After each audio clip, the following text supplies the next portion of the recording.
I was home. The semester was over. It was finals week. Frantically, I worked to finish the final pages of my research paper for experimental psychology. The paper was due by 4. It was 3:55. I called my instructor to tell her that I'd be there by 4:20. I was in control. As humans, we always are, even when we aren't. To survive the uncertainty of our lives, we create stories and believe in them as faithfully as a child in the Tooth Fairy.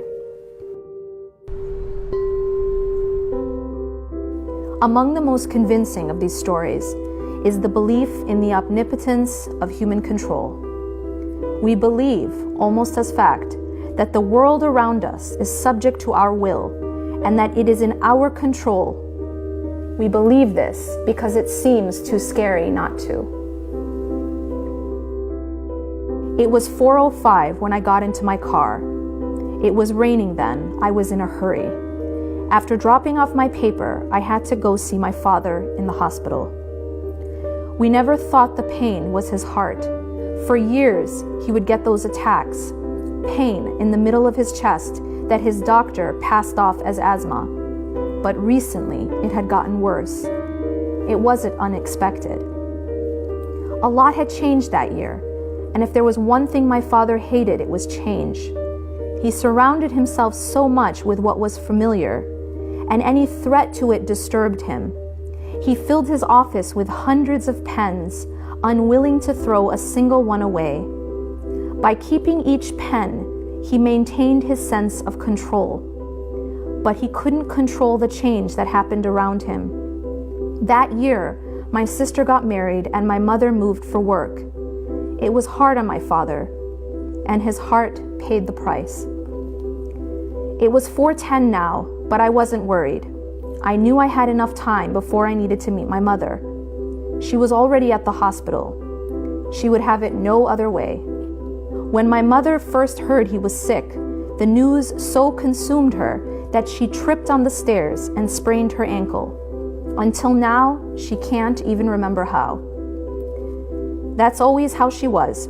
Whenever something was on her mind, she couldn't see the world around her. This time, it was that final stare that she didn't notice.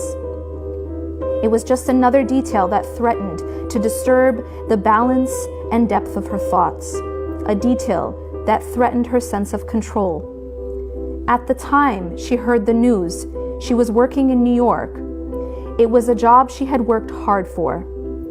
But when she found out about my father, a stewardess pushed my mother's wheelchair onto the earliest flight to Wisconsin. She came home that Thursday.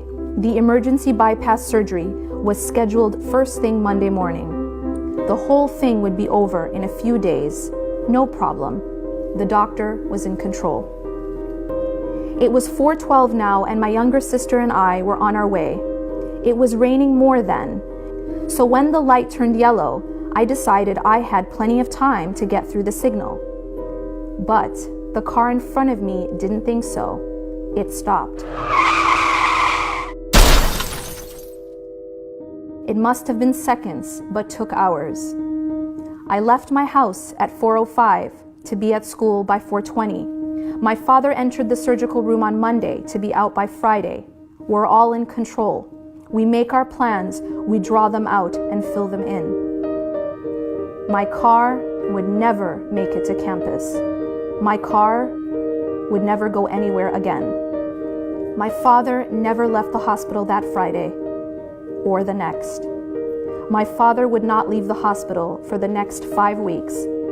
It was only by the grace of God that he left at all. At 55 miles an hour, I slammed into the car ahead of me.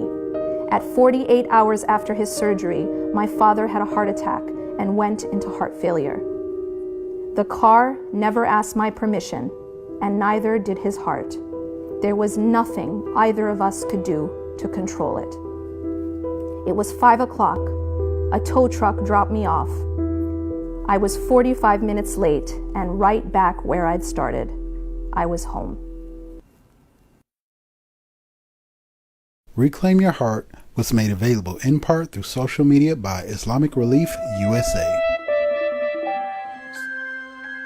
Ramadan has been given to us as a chance to gather great rewards, to send blessings forward and receive blessings now. All around the world, people are suffering, and this is our chance to do good. Donate to Islamic Relief now and gather the rewards of Ramadan.